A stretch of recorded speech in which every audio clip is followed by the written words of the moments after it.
Buenas tardes, profesora. Yo soy Navarro Rivera Nicole Yaritzi, del grupo 510, materia de Derecho Procesal.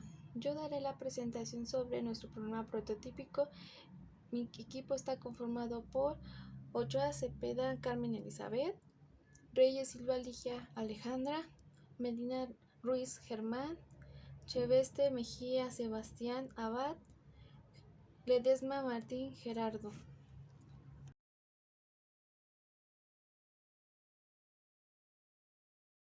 Nuestro problema prototípico es sobre el monstruo de Atizapán.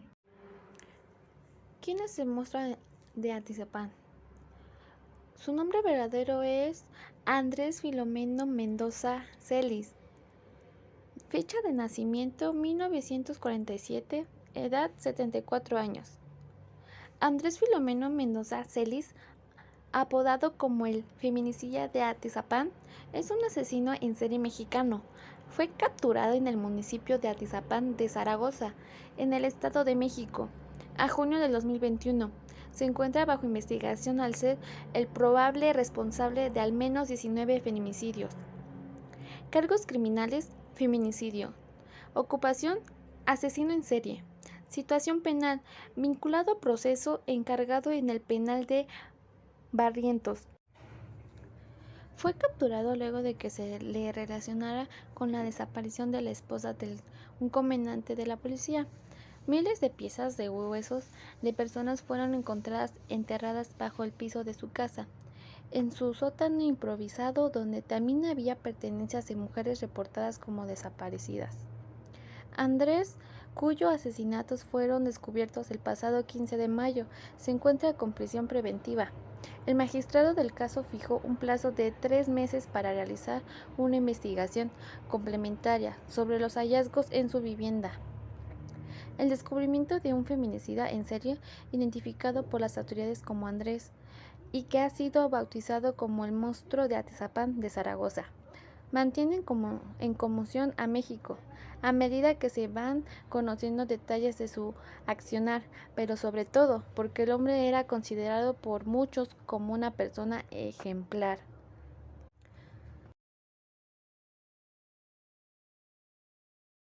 ¿Qué es el feminicidio? Es la muerte violenta de las mujeres por razones de género y está tipificado en nuestro Código Penal en el artículo 325. En pocas palabras, es la forma más extrema de violencia contra la mujer. ¿Cuál es la diferencia entre feminicidio y homicidio? El delito de feminicidio se incorporó al Código Penal Federal en 2012. Se castiga con entre 40 y 60 años de prisión. La diferencia entre homicidio y feminicidio es importante. El primero es definido así en el artículo 302 del Código Penal Federal. Comete el delito de homicidio el que priva de la vida a otro. El código agrega además en el artículo 307 que al responsable de cualquier homicidio simple intencional que no tenga prevista una sanción especial en este código, se le impondrá de 12 a 24 años de prisión. El feminicidio, por su parte, tiene implicaciones más complejas. En 2012 se incorporó el delito de feminicidio al Código Penal Federal en el artículo 325, según el cual comete el delito de feminicidio quien prive de la vida a una mujer por razones de género. La pena actual para este delito es de 40 a 60 años de prisión y de 500 a 1000 días de multa. El asesinato de una mujer se considera como feminicidio según el Código Penal cuando se incurre en alguna de las siguientes particularidades de género. La víctima presenta signos de violencia sexual. A la víctima se le infligieron lesiones o mutilaciones infamantes o degradantes, previas o posteriores a la privación de la vida o actos de necrofilia. Mi nombre es Alejandra Reyes. Les voy a hablar del tema 5. ¿Cuáles son las causas del feminicidio? La Comisión de Derechos Humanos de la Ciudad de México considera que la violencia feminicida en México se considera un contexto de cultura machista, misógina, arraigada, pero también a una serie de factores que serían económicos, sociales y políticos. El feminicidio es la manifestación más extrema del abuso y la violencia de hombres a mujeres. Se produce como consecuencia de cualquier tipo de violencia de género, como pueden ser las agresiones físicas, la violación, la maternidad forzada y la mutilación genital. Bueno, mi nombre es Alejandra Reyes y también yo les voy a hablar sobre el tema 6, que vendrían siendo los tipos de feminicidio. En primer lugar tenemos el íntimo, que es la muerte de una mujer cometida por un hombre en el cual con este tenía una relación íntima, ya fuera su marido, su exmarido, su novio, exnovio, amante, etc. En segundo lugar tenemos el que se llama no íntimo, que es cuando la muerte de una mujer es cometida por un extraño, sin alguna relación de parentesco con la víctima.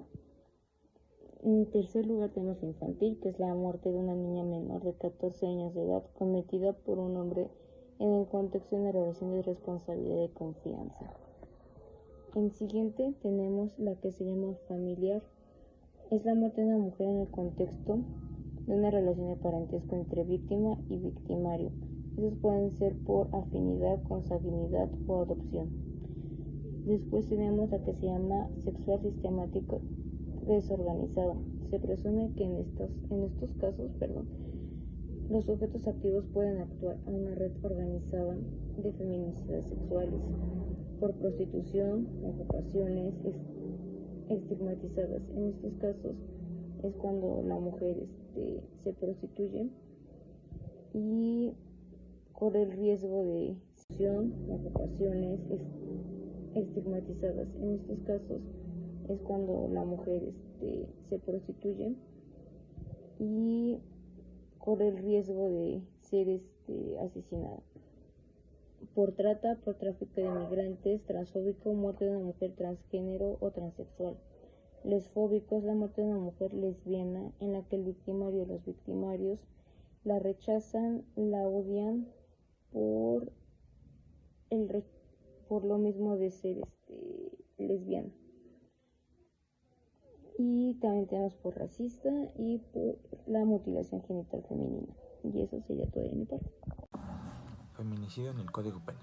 La tipificación del delito de feminicidio en México inició en 2010.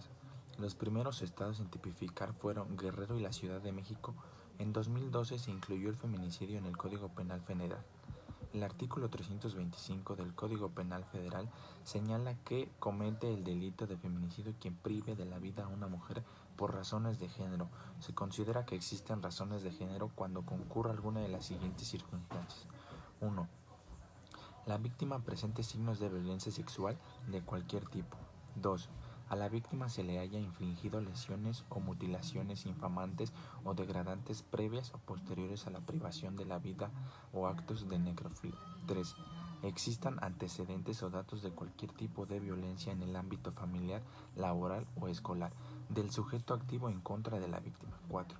Haya existido entre el activo y la víctima una relación sentimental, afectiva o de confianza. 5. Existan datos que establezcan que hubo amenazas relacionadas con el hecho delictuoso, acoso o lesiones del sujeto activo en contra de la víctima. 6. La víctima haya sido incomunicada cualquiera que sea el tiempo previo a la privación de la vida. 7. El cuerpo de la víctima sea expuesto o exhibido en un lugar público. La pena para castigar a un feminicida es de 40 a 65 años de cárcel. Antes la sanción máxima era de 60 años, pero la Cámara de Diputados aprobó aumentarla en febrero del 2020. El monstruo de Atizapán. De nombre Andrés Filomeno Mendoza Celis. Fecha de nacimiento 29 de noviembre de 1947. Edad 47 años. Lugar de nacimiento Oaxaca, México. Tipo de asesino, asesino en serie. Hola, ¿qué tal? Yo soy Martín Gerardo Ledesma Miranda. Yo les voy a hablar un poco sobre el punto 7, sobre los hallazgos que se encontraron en su casa. Fueron encontrados miles de piezas de huesos de personas enterradas bajo un piso, un sótano improvisado debajo de la casa. Ahí también se encontraban pertenencias de sus víctimas, como zapatos, zapatillas, maquillajes, perfumes, identificaciones de tanto de trabajos como identificaciones oficiales. También se encontraron lo que son listas de los nombres de las personas que fueron sus víctimas. También se encontraron lo que fueron cassettes de videograbaciones en donde él presumía o se grababa mutilando a las mujeres. Se encontró también lo que fue una sierra ensangrentada con la que él hacía los cortes para después enterrarlas. Eso sería todo de mi parte. Andrés Filomeno Mendoza Celis, apodado como el feminicida de Atizapán, es un asesino en serie mexicano. Fue capturado en el municipio de Atizapán de Zaragoza, en el Estado de México, en junio de 2021. Se encuentra bajo investigación al ser probable responsable de al menos 19 feminicidios. Andrés N. era señalado como un ciudadano ejemplar, alguien tranquilo, que veía por el bienestar de su comunidad. Sin embargo, esa era una sola máscara que ocultaba su verdadera cara, a diferencia de como en las películas o series de ciencia ficción, de cómo retratan a los asesinos seriales. Andrés N. era mejor conocido como el monstruo de Atizapán. Vivía su día a día con un bajo perfil, como un ciudadano común y corriente. El sujeto era un experto en ocultar su siniestra faceta. Ni el médico que rentaba un cuarto como consultorio, ni la pareja aledaña se percataron del horror que sucedía en él y debajo de su domicilio. Ante los ojos del vecindario, Andrés N. era un ciudadano ejemplar, tanto así que ejerció como presidente del consejo de la colonia donde residía, es decir, en Lomas de San Miguel de Atizapán, de Zaragoza. Por esa razón, el señor figuraba en la lista de los 100 mejores beneficiados que recibían apoyo económico de las arcas públicas, destinados para ayudas y subsidios, recibiendo 600 pesos trimestrales. Con ese dinero, según testimonios, el hombre compraba balones de fútbol a niños en situación de calle, sopas instantáneas para familias en situación vulnerable y pintura para las fachadas de las casas.